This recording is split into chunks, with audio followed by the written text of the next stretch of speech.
Hi students, welcome all of you on Akshay academy YouTube channel.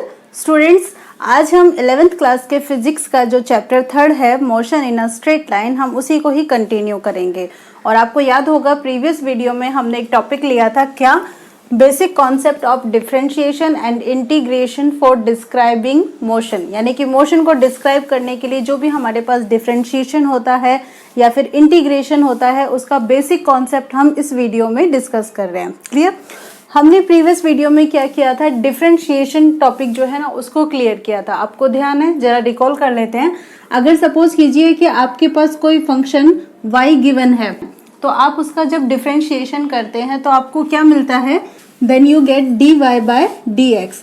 अब ये जो dy by dx आपके पास होता है, ये क्या होता है, यही हमारा डिफरेंशियल कोफिशिएंट होता है, या फिर हम इसे क्या कहते हैं, डेरिवेटिव ऑफ y। हम इसको y का डेरिवेटिव बोलते हैं। अब आपने यहाँ पर क्या किया था, आप ऐसे गए थे, ओके, y से dy बाय dx की तरफ गए थे, तो आप इस प्रोसेस को क्या कह रहे हैं यहाँ पर, डिफरेंशिएशन। अगर मान लीजिए हम इसका रिवर्स करें तो रिवर्स, दैट मीन्स अब हम क्या करें, dy बाय dx से हम कहाँ पर आए, y पे। यानी कि अगर आपको dy बाय dx की वैल्यू गिवन हो और आपको y कैलकुलेट करना है, देन तो उस प्रोसेस को हम यहाँ पर क्या कहते हैं, इंटीग्रेशन। क्लियर? तो आपके लिए जो इंटीग्रेशन होगा बेसिकली वो क्या होगा कि आपके पास यहाँ पे डेरिवेटिव गिवन होगा और आपको क्या कैलकुलेट करना है, y करना है। सो आप यहाँ पर देख भी सकते हैं क्या कि इंटीग्रेशन इज द रिवर्स और अपोजिट ऑफ डिफरेंशिएशन। ये इंटीग्रेशन जो है डिफरेंशिएशन का क्या होता है, अपोजिट होता है। So we write here integration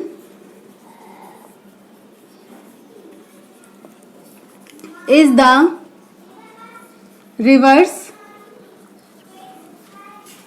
opposite of differential calculus। अब ये तो हमने ये कह दिया है कि ये अपोजिट होता है, और इसमें हम करते क्या है, व्हाट आर द प्रोसेस, तो आप यहाँ पर मेंशन करेंगे इन इंटीग्रल कैलकुलस डेरिवेटिव, या फिर आप कह सकते हैं क्या, differential coefficient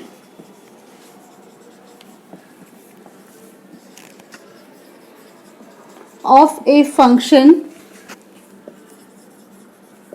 is given and we are required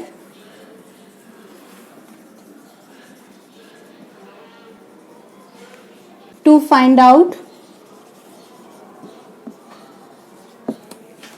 that function। यानी कि जिस भी फंक्शन का हमारे पास डेरिवेटिव गिवन होगा, हमें क्या करना है, उस फंक्शन को यहाँ पे फाइंड आउट करना है। सो आपके पास यहाँ पर ये सपोज कर लेते हैं हम क्या, कि let dy by dx is equal to a function of x। मतलब कि जो भी आपके पास डेरिवेटिव है उसकी वैल्यू आपके पास अगर इसके इक्वल है, देन आपको क्या कैलकुलेट करना है, y कैलकुलेट करना है। तो आप y को कैसे कैलकुलेट करोगे, उस कंडीशन में आप इस dy बाय dx का क्या करोगे, इंटीग्रेशन करोगे। सो इंटीग्रेशन के लिए आप ये वाला साइन यूज करते हैं और आप यहाँ पर मेंशन करेंगे integration of dy by dx। इसका मीनिंग ये हुआ कि आपके पास जो फंक्शन है आप उसका भी यहाँ पर क्या कर रहे हैं, इंटीग्रेशन कर रहे हैं। So you can write here y is the integral of function of x here। Clear?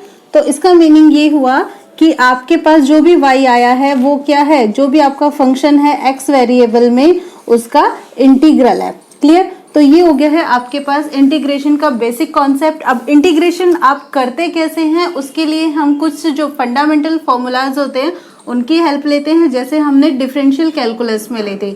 तो उसके लिए एक बार आप इसे नोट कर लीजिए। Now we come to the topic of fundamental formula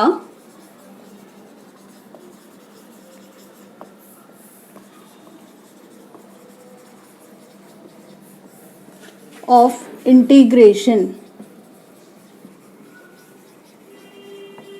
तो यहाँ पर हम सबसे पहले एक काम करते हैं, फॉर्मूला यहाँ पर ले लेते हैं किसके लिए, x raise to the power n के लिए। अगर आपके पास कोई फंक्शन है x raise to the power n, तो अभी अभी जैसे हमने क्या बताया था कि आपको अगर y कैलकुलेट करना है तो आप क्या करेंगे, जो भी आपका फंक्शन होगा उसके साथ में dx लगा होगा, इस तरीके से आप इंटीग्रल करेंगे। तो आप यहाँ पर देखिए आपके पास जो फंक्शन है वो क्या है, x raise to the power n है, आप इसका इंटीग्रल कर रहे हो, ठीक है, किस वेरिएबल के रिस्पेक्ट में, x वेरिएबल के रिस्पेक्ट में। So you are writing here dx, okay, और ये आपके पास इंटीग्रेशन का साइन है। तो जब भी आप इसका इंटीग्रेशन करते हैं इस तरह की टर्म का, तो आपके पास आंसर होगा x raise to the power n plus 1 upon n plus 1। जो भी आपके पास पावर होती है ना, ये क्या होती है, प्लस 1 हो जाती है और अपॉन में भी आ जाती है, ठीक है, प्लस 1 होके। आपको ध्यान है आपने डिफरेंशियल में क्या किया था कि जो भी आपकी पावर थी वहां पर डिक्रीज हो गई थी बाय 1 माइनस कर देते हैं आप वहां पे, लेकिन यहाँ पे आप क्या करेंगे, 1 प्लस करेंगे और अपॉन में भी आ जाएगा n प्लस 1। वहां पे कहाँ आता था, मल्टीपल में आता था पावर, क्लियर। तो आपके साथ ये जो आपके पास फॉर्मूला होता है, इसमें जब आप इंटीग्रेशन करते हैं तो एक कांस्टेंट साइन भी अप्लाई करते हैं, क्लियर। और यहाँ पर हम कांस्टेंट को किससे रिप्रेजेंट कर रहे हैं, c से रिप्रेजेंट कर रहे हैं, ओके। नाउ अगर हम इसको क्लियर करना चाहे एक एग्जांपल लेके, like x raise to the power 2 dx, हमें इसका यहाँ पर इंटीग्रेशन करना है। तो आप क्या करेंगे, x 2 plus 1 upon 2 plus 1 plus c, तो आप यहाँ पर मेंशन करेंगे x raise to the power 3 upon 3 plus c, ये आपका यहाँ पे आंसर हो जाएगा, क्लियर, कॉन्सेप्ट क्लियर। अब चलिए ठीक है, इसके बाद अब हम यहाँ पर एक कंडीशन ले लेते हैं। मान लीजिए कि आपके पास जो भी फंक्शन है x वेरिएबल में, वो तो यही है, x raise to the power n है, और यहाँ पर ये क्या है, किसी कांस्टेंट के साथ मल्टीप्लाई हो रखा है, क्लियर। तो अगर ये कांस्टेंट के साथ मल्टीप्लाई हो रहा है और हम इसका इंटीग्रेशन करते हैं, तो उस कंडीशन में हम क्या करते हैं, कांस्टेंट को हम बाहर लिख लेते हैं, ठीक है। और इसके बाद आप यहाँ पर क्या करते हैं, x raise to the power n का इंटीग्रेशन करते हैं और आपको ये वैल्यू यही मिलती है, क्लियर। तो आप यहाँ पर लिखेंगे c into x raise to the power n plus 1 upon n plus 1, और प्लस में यहाँ पर आप अपना कांस्टेंट जो है वो अप्लाई कर देंगे, ठीक है। जरूरी नहीं है कि आप कांस्टेंट को c से ही रिप्रेजेंट करें, बेसिकली हम यहाँ पर क्या करते हैं, ये जनरल होता है आपके लिए कि आप इसे c से रिप्रेजेंट करें, लेकिन आप इसे किसी भी अदर अल्फाबेट से भी रिप्रेजेंट कर सकते हैं। नेक्स्ट आपके पास यहाँ पर एक और फॉर्मूला में लेकर चलती हूँ, e raise to the power x dx। तो जब आप e raise to the power x का डिफरेंशियल करते हैं तो भी आपको e raise to the power x ही मिलता है। तो सेम वही बात है कि अगर हम इसका इंटीग्रेशन करेंगे तो भी हमें यही मिलेगा, e raise to the power x plus c। Next आपके पास जो फॉर्मूला है e raise to the power ax dx। अब आप देखिए यहाँ पर क्या है, e ही है, क्लियर, मतलब ये एक्सपोनेंशियल फंक्शन ही है और इसकी पावर यहाँ पे क्या है, ax है। तो हम इसका इंटीग्रेशन करते हैं, इंटीग्रेशन करेंगे तो हमें e की पावर ax ही हमें यहाँ पर मिलेगा। लेकिन अभी अभी हमने यहाँ पर क्या देखा कि जो भी जैसे पावर है डिफरेंशियल में तो मल्टीपल में जाती है, ठीक है, और इंटीग्रेशन क्या होता है, डिफरेंशियल का अपोजिट होता है। तो यहाँ पर जो भी आपके पास मल्टीपल होंगे उसकी जगह क्या हो जाएगा, डिवीजन, यानी कि जो भी पावर है या जो भी आपके पास वेरिएबल है वो जो मल्टीपल में जाता है डिफरेंशियल में, यहाँ कहाँ जाएगा, आपके कोशेंट में जाएगा, यानी कि आपके डिनोमिनेटर में आ जाएगा। तो यहाँ पर x का कोफिशिएंट क्या है, a, तो आपका a जो है इसके डिनोमिनेटर में आ गया है, क्लियर। और ये आप यहाँ पर मेंशन कर देंगे plus c, that is the constant. अगर मान लीजिए आपके पास ये इस तरीके से हो, e raise to the power ax plus b dx, मतलब अब देखो मैंने e raise to the power x आपको करा रही हूँ, उसके बाद e raise to the power ax भी है, यहाँ पर a का कॉन्सेप्ट क्लियर हो रहा है। लेकिन अगर मान लीजिए यहाँ पर कहीं प्लस माइनस हो रहा हो, तो like we are taking example of ax plus b, तो आप इसका यहाँ पर पहले इंटीग्रेशन करेंगे। इंटीग्रेशन आपको सेम मिलेगा, e raise to the power ax plus b। उसके बाद आप देखेंगे कि आपके पास x का कोफिशिएंट क्या है, क्लियर, x का कोफिशिएंट क्या है आपके पास, a है, तो आपका a ही यहाँ पर डिनोमिनेटर में आएगा, b से कोई रिलेशन नहीं है, क्लियर। तो हम यहाँ पर इसको लीव कर देंगे तो आपके पास मिलेगा e raise to the power ax plus b upon a, और प्लस ये हो गया हमारे पास कांस्टेंट साइन, क्लियर है। तो इन पांचों एग्जांपल्स के बाद, इन पांचों फॉर्मूलाज के बाद हम एक एग्जांपल यहाँ पर लेते हैं 6 a raise to the power x dx का। आपको ध्यान है बच्चा, जब a raise to the power x का आप डिफरेंशियल करते हो तो आपको वैल्यू क्या मिलती है, याद कीजिए, आपको वैल्यू वहां मिल रही थी a raise to the power x और log of a with base e, ये आपको मिल रहा था, ठीक है। इसका मीनिंग ये हुआ कि ये जो log आपके पास है log a, ये आपको मल्टीपल में मिल रहा था। तो जब आप यहाँ पर इंटीग्रेशन करोगे तो ये मल्टीपल में मिलने की बजाय आपको कहाँ मिलेगा? यस, एग्जैक्टली डिनोमिनेटर में। क्लियर? तो आप यहाँ पर इसको लिख सकते हैं a raise to the power x upon log of a with base e, ये आपका हो जाएगा। और प्लस आप क्या करेंगे? कांस्टेंट साइन आप यहाँ पर अप्लाई कर देंगे। क्लियर? तो आपके पास यहाँ पे 6 फॉर्मूलाज हो गए हैं। नेक्स्ट अब हम एक काम करते हैं, ट्रिग्नोमेट्रिकल जो फंक्शंस है ना, एक बार हम उनको भी साथ साथ लेते हुए चल देते हैं। लाइक यहाँ पर आप साइन एक्स का इंटीग्रेशन कीजिए। साइन एक्स का डिफरेंशिएशन क्या होता है? कॉस एक्स, बिल्कुल यही होता है ना। तो यहाँ पर आपका साइन एक्स का इंटीग्रेशन भी क्या होगा? कॉस एक्स ही होगा, बट क्या होगा? माइनस होगा, यहाँ पे माइनस साइन लग जाएगा और यहाँ पे आप क्या कर देंगे? प्लस सी। अब जरा आप चेक करना चाह रहे हो कि ये सही है या गलत है, मतलब हमने एक कॉन्सेप्ट लिया था क्या? Integration is the reverse of differentiation. अब हमारा मन कर रहा है कि जरा हम एक बार चेक कर लेते हैं कि क्या सच में ऐसा होता है। तो इसका मीनिंग ये हुआ कि हम साइन एक्स का इंटीग्रेशन कर रहे हैं तो हमें कॉस एक्स मिल रहा है, और वो भी कैसा? नेगेटिव। तो दैट मीन्स अगर हम नेगेटिव कॉस एक्स का डिफरेंशिएशन करेंगे तो हमें क्या मिलना चाहिए? साइन एक्स मिलना चाहिए। एग्जैक्टली ना, यही पॉइंट है। तो चलिए हम यहाँ पर चेक कर लेते हैं ना। तो चेक करने के लिए हम ये जो माइनस कॉस एक्स है ना, इसका यहाँ पर डिफरेंशिएशन कर लेते हैं। जब आप इसका डिफरेंशिएशन करेंगे तो ये जो माइनस का साइन है आपका, ये तो आपके पास बाहर आ जाएगा। और फिर आप क्या करेंगे? कॉस एक्स का डिफरेंशिएशन। और कॉस एक्स का डिफरेंशिएशन कितना होता है? Yes, minus sine x. तो माइनस माइनस आपका प्लस हो गया है और आपको यहाँ पे क्या मिला है? Sine x. तो जरा चेक कीजिए, ये भी आपके पास क्या है? Sine x. इसका मीनिंग ये हुआ कि ये जो हमने चेक किया है ये एकदम करेक्ट है। तो अगर बच्चों आपको कई बार कंफ्यूजन हो कि आपका सही आ रहा है या नहीं आ रहा है, तो आप ऐसे रिवर्स प्रोसेस करके भी अपना आंसर जो है वो चेक कर सकते हैं। अब जैसे आपका साइन एक्स का इंटीग्रेशन क्या होता है? माइनस कॉस एक्स प्लस सी। ऐसे ही अगर हम कॉस एक्स का इंटीग्रेशन करें, कॉस एक्स डी एक्स, तो डिफरेंशिएशन में क्या आता है? कॉस एक्स का differentiation minus sine x. Minus आता है ना, यहाँ माइनस नहीं आएगा। ओके, यहाँ आप लिखेंगे साइन एक्स प्लस सी। जरा चेक करो, चलो चेक करते हैं। साइन एक्स का डिफरेंशिएशन करते हैं। साइन एक्स का डिफरेंशिएशन कितना होता है? Cos x. देखो यहाँ पे कॉस एक्स है ना, इसका मतलब सही है यह आंसर। क्लियर? तो आप एक बार इसे नोट कर लीजिए, फिर हम नेक्स्ट लेकर चलते हैं।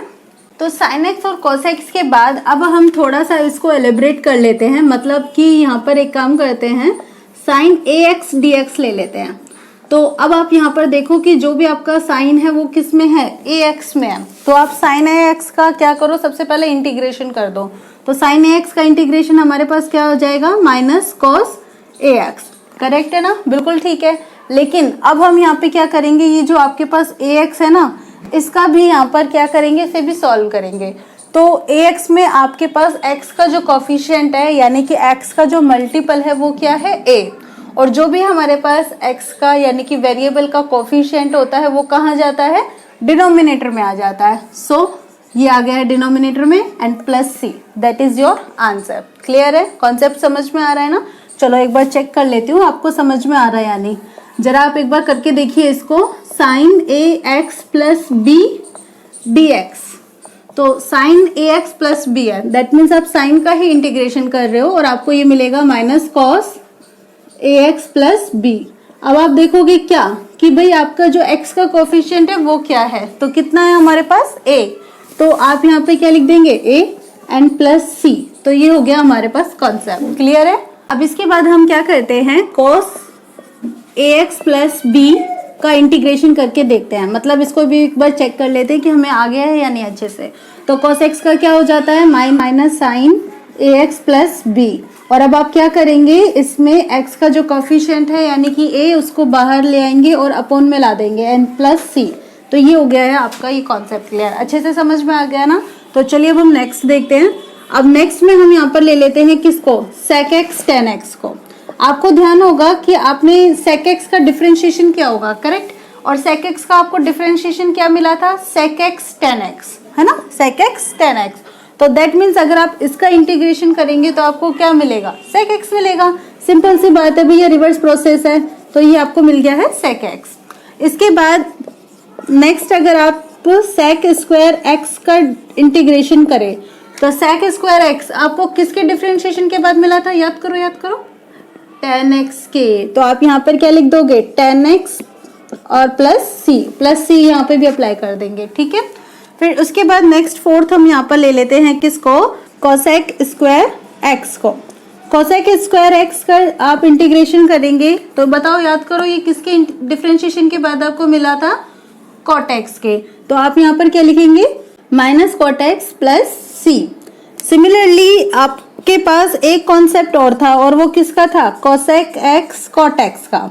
भाई ये आपको किसके डिफरेंशिएशन के बाद मिला था, याद करो, आपको मिला था ना, ये माइनस में मिला था, पर है ना, माइनस में मिला था, तो आपने यहाँ पे माइनस लगा दिया जैसे हम यहाँ लगा रहे हैं, और क्या था वो वहां पे कोसेक एक्स। तो कोसेक एक्स का अगर आप यहाँ पे डिफरेंशिएशन करते हो तो आपको कोसेक एक्स कॉट एक्स मिलता है, लेकिन माइनस का। तो अगर आप इसको इंटीग्रेशन करोगे तो आपको क्या मिलेगा, माइनस कोसेक एक्स, प्लस में क्या आ जाएगा आपके पास, सी आ जाएगा। क्लियर है, सारे कॉन्सेप्ट क्लियर।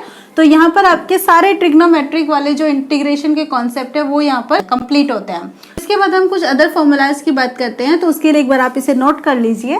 नेक्स्ट में हमारे पास फॉर्मूला आता है like a x plus b raise to the power n d x. तो जब आपके पास ये फॉर्मूला होगा तो आप ध्यान कीजिए, आपके पास x raise to the power n वाला ही कॉन्सेप्ट है, तो उसमें आप क्या करते हैं, x की पावर क्या कर देते हैं, n प्लस वन। तो सेम यहाँ पर आप ए एक्स प्लस बी की पावर कर दीजिए क्या, n प्लस वन, और इसके डिनोमिनेटर में क्या आ जाएगा, n प्लस वन, और प्लस आपके पास हो जाएगा c कांस्टेंट। क्लियर है, concept clear, very nice. 17th ले लेते हैं। अब सपोज कीजिए हमारे पास यहाँ पर कुछ फंक्शंस हैं जो या तो प्लस हो सकते हैं आपस में, या फिर वो क्या हो सकते हैं, माइनस हो सकते हैं।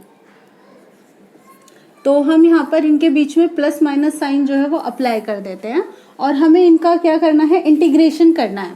मीनिंग ये हुआ कि बहुत सारे हमारे पास फंक्शन है, या तो वो आपस में उनके बीच में प्लस का साइन होगा, जैसे कि आप एग्जांपल ले लीजिए कि एक्स स्क्वायर हो गया है और plus e raise to the power x हो गया है, और क्या डी एक्स, मतलब आप इसका इंटीग्रेशन कर रहे हो। तो यहाँ पर आप देखो, जैसे आपके पास एक से ज़्यादा फंक्शंस हैं, लाइक एक एक्स स्क्वायर है और एक E raise to the power X है, और इनके बीच में जो साइन है वो प्लस है या फिर माइनस, मतलब कुछ भी हो सकता है। हम इस एग्जाम्पल में प्लस लेकर चल रहे हैं, तो आप इनको कैसे सॉल्व करेंगे, तो इसके लिए आपको क्या करना है, आपको इंडिविजुअली इनका इंटीग्रेशन लेना है, मतलब एक एक करके।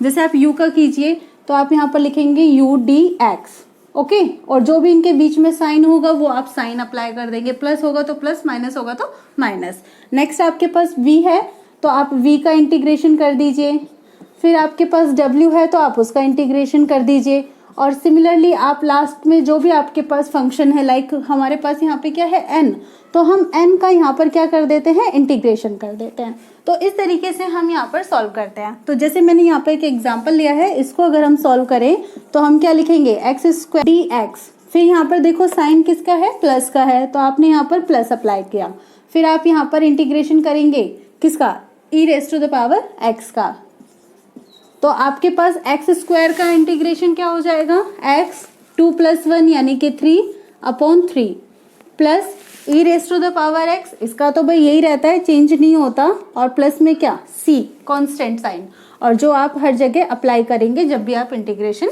करेंगे। क्लियर है। तो नेक्स्ट आपके पास कॉन्सेप्ट आता है किसका, कि अगर मान लीजिए आप इंटीग्रेशन कर रहे हैं 1/x का, ठीक है, 1/x, आपको याद है ना किसके डिफरेंशिएशन के बाद आपको मिला था 1/x, याद करो, बिल्कुल सही बात है, आपको मिला था ये log x के डिफरेंशिएशन के बाद। तो इसका मीनिंग ये हुआ कि अगर आप इसका यहाँ पर इंटीग्रेशन करेंगे तो आपको क्या मिलेगा, log x। भाई log x का डिफरेंशिएशन क्या, 1/x, और 1/x का इंटीग्रेशन क्या, log x, और साथ में क्या हमने लगा दिया, प्लस c कांस्टेंट का साइन। कॉन्सेप्ट क्लियर, एकदम क्लियर। अच्छा चलो, अगर मान लीजिए हम ये कहें क्या कि हमारे पास 1/x² है और हमें इसका इंटीग्रेशन करना है, तो आप यहाँ पर फोकस करेंगे क्या कि x की जो पावर है वो क्या है, तो आप इसे इस तरीके से भी लिख सकते हैं, x raise to the power -2, और जब आप -2 पावर हो जाएगी तो फिर आप -2 + 1 अपॉन -2 +1 और प्लस में क्या कांस्टेंट साइन, और इसकी वैल्यू हमारे पास क्या हो जाएगी x⁻⁻1 upon -1 plus c. So you can write it like -1 upon x plus c. Okay, so that will be your answer. अब इसके बाद हमारे पास एक बहुत ही इम्पॉर्टेंट फॉर्मूला है.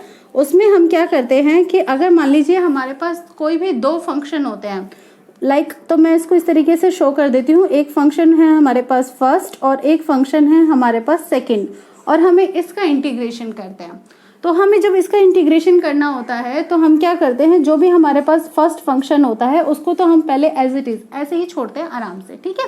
और जो सेकंड वाला है, इस सेकंड वाले का हम क्या करते हैं, यहाँ पर डिफरेंशिएशन कर देते हैं, फिर माइनस साइन अप्लाई करते हैं. मतलब अगर यहाँ पे क्या है, दो फंक्शन और वो मल्टीप्लाई हो रहे हैं, प्रोडक्ट है, ठीक है. जब प्रोडक्ट है तब आप ऐसा कर रहे हैं यहाँ पे. तो जब आप यहाँ पर माइनस अप्लाई करते हैं तो उसके बाद आपके पास फॉर्मूला क्या होता है कि जो भी आपने फंक्शन जो आपने बहुत प्यार से यहाँ पे छोड़ दिया था, आप इसका क्या कीजिए, यहाँ पर डिफरेंशिएशन कर दीजिए, ठीक है.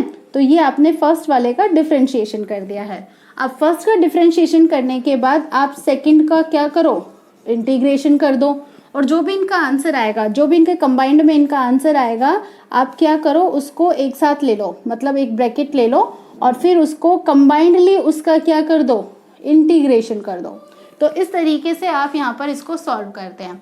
अब कॉन्सेप्ट आता है कि भाई आपके पास तो बहुत सारे फंक्शन होते हैं, आपको क्या पता कि कौन सा फर्स्ट है, कौन सा सेकंड है, कौन सा थर्ड है. तो इसके लिए हम क्या करते हैं, ILATE इस कॉन्सेप्ट को देखते हैं हम. इस कॉन्सेप्ट के अकॉर्डिंग हमारे पास आई हमारे पास क्या होता है, इनवर्स फंक्शन, यानी कि कोई भी फंक्शन हमारे पास इनवर्स फॉर्म में हो, लाइक जैसे साइन इनवर्स हो गया, कोस इनवर्स हो गया, तो वो आई में आते हैं, ठीक है. फिर उसके बाद आता है एल में आता है हमारे पास क्या, लॉगरिथम, यानी कि जो लॉग वाले फंक्शन होंगे वो एल कॉन्सेप्ट में आएंगे. फिर आपके पास क्या है, ए में आपके पास आता है अलजेब्रिक फंक्शन, यानी कि जो भी आपके मैथ्स के नॉर्मल अलजेब्रा वाले फंक्शन होते हैं वो आपके अलजेब्रिक में आते हैं. फिर आता है टी का मतलब हमारे पास हो गया क्या, ट्रिग्नोमेट्रिकल फंक्शन. और लास्ट में हमारे पास क्या है, ई से हमारे पास क्या आता है, एक्सपोनेंशियल फंक्शन. तो आपको जब कंफ्यूजन हो कि हमें भाई कौन से फंक्शन को फर्स्ट सपोज करना है, कौन से को सेकंड सपोज करना है, तब आप इस ILATE इस मेथड को फॉलो करते हैं.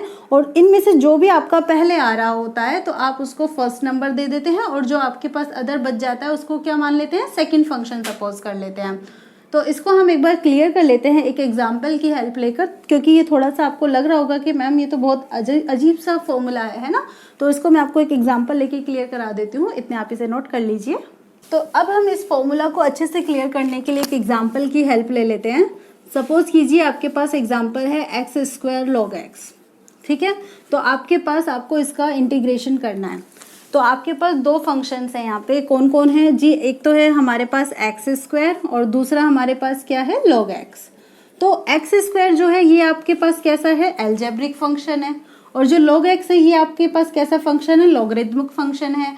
तो अब आप यहाँ पर कॉन्सेप्ट देखो किसको, ILATE. तो आपके पास एक तो अलजेब्रिक वाला यानी कि a, और एक आपके पास लॉगरिथम वाला यानी कि l. तो आपको इन दोनों में से पहले कौन आ रहा है जी, l पहले आ रहा है, क्लियर. तो आप log x वाले फंक्शन को क्या करेंगे, फर्स्ट सपोज कर लेंगे, और x² वाले को आप सेकंड फंक्शन सपोज करेंगे. और इतना करने के बाद आप इसको सॉल्व करेंगे, तब आप मेथड अप्लाई करेंगे क्या, कि फर्स्ट को रखा, सेकंड को इंटीग्रेट किया, फिर उसके बाद फर्स्ट को डिफरेंशिएट किया, फिर सेकंड को इंटीग्रेट किया, और फिर होल कंप्लीट जो भी हमारे पास है इसको क्या किया, इंटीग्रेट किया. तो हम यहाँ पर वैल्यूज अप्लाई कर देते हैं. तो आप यहाँ पर लिखिए फर्स्ट कौन है हमारे पास, log x. फिर उसके बाद सेकंड कौन है जी, x² है. तो x² को आप यहाँ पर इंटीग्रेट कर दीजिए. फिर उसके बाद माइनस फर्स्ट हमारे पास है log x, इसको हम यहाँ पर डिफरेंशिएट कर रहे हैं. सेकंड यानी कि x², इसको इंटीग्रेट करेंगे, और जो भी हमारे पास कंप्लीट आएगा उसको हम यहाँ पर इंटीग्रेट करेंगे. तो जब हम इसे सॉल्व करते हैं तो हमें यहाँ पर मिलता है log x, ये तो एज इट इज़ आ जाएगा भाई, एक्स स्क्वायर, इसका इंटीग्रेशन कितना हो जाता है, x raise to the power 3/3। फिर उसके बाद माइनस के बाद अब आप यहाँ पर ये इंटीग्रेशन का साइन अप्लाई कीजिए और ये आपका जो ब्रैकेट है वो। इसके बाद आप यहाँ पर क्या कर रहे हो, log x का क्या डिफ्रेंशिएशन, तो log x का डिफ्रेंशिएशन कितना होता है, 1/x होता है। फिर उस एक्स स्क्वायर का इंटीग्रेशन यानी कि x raise to the power 3/3, और इस कंप्लीट का अब हम क्या करेंगे, यहाँ पर इंटीग्रेशन करेंगे। तो जब हम इसको सॉल्व करेंगे तो इस x से ये एक x कैंसिल हो जाएगा, ठीक है। तो आपके पास क्या बचेगा, आप यहाँ पर अलग से लिख दीजिए, x की पावर 3 है और log x है, सो x की पावर है 3 log x/3। फिर माइनस, अब आपके पास यहाँ पर एक्स स्क्वायर बचा है और अपॉन में 3 dx। तो आप इस एक्स स्क्वायर का यहाँ पर क्या कर रहे हो, इंटीग्रेशन कर रहे हो, तो x³ log x/3 माइनस, आप यहाँ पर ये जो 3 है ये तो एज इट इज़ रहेगा अभी आपके पास, ओके। और फिर यहाँ पर ये जो एक्स स्क्वायर है इसका जब आप इंटीग्रेशन करेंगे तो x की पावर 3/3 आ जाएगा, और प्लस में हमारे पास क्या हो जाएगा, c कांस्टेंट हो जाएगा। सो x³ log x/3 minus x³/9 plus c will be your answer. तो इस तरीके से हम क्या करेंगे, इंटीग्रेशन को सॉल्व करेंगे। तो ये जो आपके पास कॉन्सेप्ट है बेसिकली आपके मैथ्स में तो है ही, लेकिन अभी थोड़ा काफ़ी टाइम बाद आप उन चैप्टर्स को पढ़ेंगे। तो हमें यहाँ पर क्या है, जब भी हम फिजिक्स में मोशन को डिस्क्राइब करेंगे तो हमें कई बार डिफरेंशिएशन करना पड़ेगा, कुछ जगह हमें इंटीग्रेशन भी करना पड़ सकता है। तो हमें इन बेसिक फॉर्मूलाज की, इन टर्म्स की जो नॉलेज है वो होना बहुत मैंडेटरी है कि हम इनको कैसे करें, ठीक है। तो इसके बाद अब हमारे पास एक बहुत इंपॉर्टेंट सा और बहुत प्यारा सा छोटा सा टॉपिक और है, बायनोमियल थ्योरम। बायनोमियल थ्योरम क्या होता है और हमें फिजिक्स में इसकी किस हद तक ज़रूरत पड़ती है, हम उतना ही हम यहाँ पर डिस्कस करेंगे, ओके। तो बायनोमियल थ्योरम में हमारे पास एक बेसिक कॉन्सेप्ट होता है, जिसके बाद बायनोमियल कॉन्सेप्ट जो है यानी कि बायनोमियल थ्योरम का जो कॉन्सेप्ट है वो स्टार्ट होता है। तो उसके हमारे पास एक कंडीशन होती है, क्या, if modulus of x less than 1, अगर आपके पास मॉड्यूलस ऑफ x है जिसकी वैल्यू क्या है, 1 है, तो क्या आप बता सकते हो कि x की वैल्यू क्या होगी। यस, कैसे, कि जो x होगा यहाँ पर उसकी जो वैल्यू होगी वो लाइज करेगी किस किस के बीच में, -1 और 1 के बीच में। अब आप ये कैसे जस्टिफाई कर सकते हैं, तो आप देखिए बेटा यहाँ पर क्या होता है, मॉड्यूलस होता है। मॉड्यूलस का मतलब ये हुआ कि x की वैल्यू चाहे यहाँ पर नेगेटिव हो तो भी आपको आंसर पॉजिटिव आना है, और चाहे आपके पास x की वैल्यू पॉजिटिव है तो भी आपको पॉजिटिव ही मिलेगी। अगर यहाँ पर x की वैल्यू पॉजिटिव है तो आप क्या लिखेंगे, x is less than 1, clear. और अगर नेगेटिव है तो आप क्या करेंगे, -x कर देंगे और फिर लेस देन 1 कर देंगे। अब जब -x है तो आपको यहाँ पर x चाहिए, तो x चाहिए तो आप इस माइनस साइन को रिमूव करेंगे, और इस माइनस साइन को रिमूव करेंगे तो आप क्या करेंगे, माइनस से मल्टीप्लाई कर देंगे दोनों साइड, क्लियर। दोनों साइड अगर हम मल्टीप्लाई कर देते हैं तो कोई कंफ्यूजन भी नहीं होगा, और ये हो जाएगा -x, और तो ये हो जाएगा हमारे पास +x, और ये 1 से क्या हो गया, -1। लेकिन जब हम माइनस से मल्टीप्लाई कर रहे हैं तो ये जो हमारे पास साइन है यहाँ पर ग्रेटर देन का, ये भी तो चेंज हो जाएगा, और ये चेंज हो जाएगा किस में, लेस देन में। सो फाइनली हम क्या कह सकते हैं x के लिए कि that it is less than 1 से तो क्या है, ये लेस देन है, and it is greater than -1। So x lies between 1 and -1, इसलिए x की जो वैल्यू है 1 और -1 के बीच में है। तो जब हमारे पास इस तरह की सिचुएशन होती है तो उस कंडीशन में हमारे पास 1 + x raise to the power n, इसके लिए एक फॉर्मूला यूज होता है, और वो क्या होता है, 1 + nx plus n into n-1 upon factorial 2x² plus dash so on, clear. तो अब आप यहाँ पर देखेंगे कि क्या है ये कंडीशन, भाई 1 + x raise to the power n है। ऐसा नहीं है यहाँ पर कि मान लीजिए आपने x की वैल्यू 2 अप्लाई कर दी तो आप यहाँ पर लिख रहे हैं 1 + 2 की पावर क्या, भाई n कुछ भी हो सकता है, सपोज हम यहाँ पर 2 ही ले रहे हैं, तो आप यहाँ पर क्या करेंगे, इट इज़ 3² और ये हो गया 9, फिर आप यहाँ पर राइट हैंड साइड में मल्टीप्लाई कर दो। अगर आप ऐसे करोगे तो गलत होगा, तो आपको क्या करना है, आपको ये फोकस करना है कि x की वैल्यू क्या है, it's value should be lie between -1 and 1। अगर 1 और -1 के बीच में वैल्यू होगी ना तभी ये कंडीशन फुलफिल होगी। तो इस कंडीशन के लिए अब आप यहाँ पर देख रहे हैं कि मैंने एक वर्ड यूज़ किया है जिससे आप अभी तक फैमिलियर नहीं है। वो क्या यूज़ किया है यहाँ पर, मैंने क्या बोला था, फैक्टोरियल 2। इसका मतलब मैं यहाँ पर इसको बोल रही हूँ फैक्टोरियल 2। अब आप कहेंगे कि मैम ये होता क्या है, तो यहाँ पर ये भी मैं आपको क्लियर कर देती हूँ कि जब आप फैक्टोरियल 2 को सॉल्व करेंगे तो आप पहले तो लेंगे 2, मतलब जो भी यहाँ पर वैल्यू लिखी है आप उसी को लेंगे। उसके बाद आप क्या करेंगे, इसको मल्टीप्लाई कर देंगे किससे, इसमें से 1 माइनस कर देंगे उससे। तो 1 माइनस किया तो आपको क्या मिला, 2 × 1, और ये आपको क्या मिला, 2। अब जैसे फैक्टोरियल 2 है ऐसे ही आप फैक्टोरियल 3 ले लीजिए, that will be equal to 3। अब आप क्या कीजिए, -1 कर दीजिए, तो 3 - 1, और फिर उसके बाद आपको ये जो माइनस करना है यहाँ पे, ये जो 1 माइनस करना है, कहाँ तक करना है भाई, 3 - 1 किया, आपको कितना मिला, 2 मिला। क्लियर। तो आपको ये तब तक करना है जब तक यहाँ पे 1 ना आ जाए। तो 1 नहीं आना है तो इसके लिए आप अब क्या कर रहे हैं, 3 - 1 यानी कि 2 मिला। अब आप इस 2 में से 1 को माइनस कर दो तो आपको 1 मिला, तो इसकी वैल्यू आपको क्या मिली, 6। क्लियर है। ऐसे ही अब आप फैक्टोरियल 4 भी कैलकुलेट कर सकते हैं, that will be equal to 4, 1 minus किया 3, 1 माइनस किया 2, फिर 1 माइनस किया 1, मतलब जब तक 1 नहीं आता है तब तक करना है। तो 4 × 3 12, 12 × 2 24। तो ऐसे ही आपके पास कोई भी वैल्यू हो तो आप उसको इसी तरीके से सॉल्व कर सकते हैं। सो लाइक फैक्टोरियल n, तो आप इसमें n लिखिए, फिर n - 1 कीजिए, फिर n - 2, मतलब n - 1 में से 1 माइनस करेंगे तो n - 2, और सिमिलरली आप करते करते कहाँ तक कीजिए इसे, 1 तक। तो इस तरीके से आप ये जो फैक्टोरियल वाले टर्म्स है इसको सॉल्व करते हैं। यहाँ तक क्लियर हुआ। अब कॉन्सेप्ट वो हमारे पास क्या है कि भाई ये कंडीशन हमारे पास जो है बायनोमियल थ्योरम की, ये कब है, जब हमारे पास x की वैल्यू 1 और -1 के बीच में है। Clear, like this.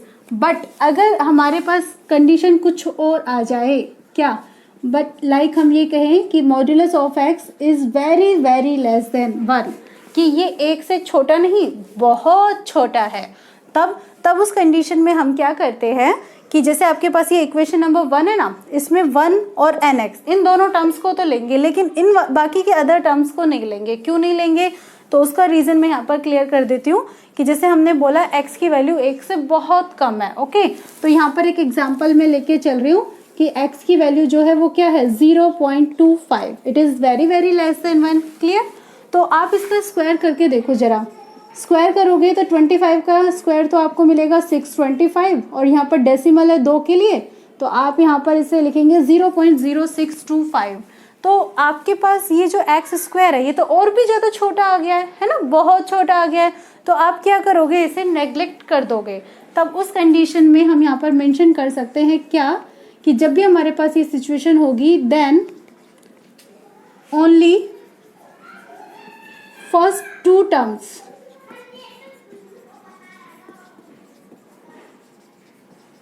of equation number 1 will be significant। मतलब हम सिर्फ इन दोनों ही टर्म्स को लेंगे, फर्स्ट 2 टर्म्स, एक तो 1 और एक nx, सिर्फ इन दोनों को लेंगे, बाकी किसी को नहीं लेंगे। तो आपके पास 1 + x की होल पावर n, इसकी वैल्यू क्या आ जाएगी फिर, 1 + nx। क्लियर है, कॉन्सेप्ट क्लियर, अच्छे से समझ में आया। अब चलो हम थोड़ा सा यहाँ पर कुछ चेंज करते हैं, क्या, कि जैसे ये 1 + x की पावर n है ना, अगर यहाँ -n होता तो क्या होता। तो आप क्या देख पा रहे हो कि जो भी 1 है ये n कहाँ था, पावर में, और ये पावर है तो ये यहाँ से नीचे आया, यानी कि मल्टीपल में आ गया है। तो ये -n जो है, अगर हम यहाँ प्लस लिख देते हैं तो ये -n भी तो मल्टीपल में आएगा, और ये x होगा, तो फाइनली इसकी वैल्यू आपके पास क्या हो जाएगी, 1 - nx। क्लियर। और ऐसे ही अगर हम 1 - x यहाँ पर लिखे और इसकी पावर n करेंगे तो वो क्या हो जाएगी, 1 - nx हो जाएगा, because here is negative sign. और अगर आपके पास यहाँ भी माइनस है और पावर भी नेगेटिव है, देन तो आपके पास 1 माइनस ये पावर वाला n और ये x, so its value will be equal to 1 + nx। Clear. तो यहाँ पर ये आपका जो बायनोमियल थ्योरम है, इसका ये बेसिक कॉन्सेप्ट मैंने आपको क्लियर कर दिया है, जिसकी हमें हमारे फिजिक्स में नीड होगी। मतलब कि मैथ्स में तो बहुत नीड है इसकी, लेकिन मैथ्स के अलावा फिजिक्स में हमें जिस लेवल तक चाहिए, मतलब जो इसका मेन कॉन्सेप्ट है वो ये वाला कॉन्सेप्ट है। ये 4 फॉर्मूलाज हमें बार बार यूज़ करने हैं, इनको मैंने यहाँ पर आपको क्लियर कर दिया है। ठीक है, तो अब तक की वीडियो में, आज की वीडियो में इतना ही। जो नेक्स्ट वीडियो हम डिस्कस करेंगे उस वीडियो में हम बात करेंगे motion in a straight line के प्रिलिमिनरीज को, यानी कि क्या क्या उसके बेसिक कॉन्सेप्ट होते हैं और उसका इंट्रोडक्शन पार्ट। तब तक के लिए bye bye, tata, thank you for watching my channel.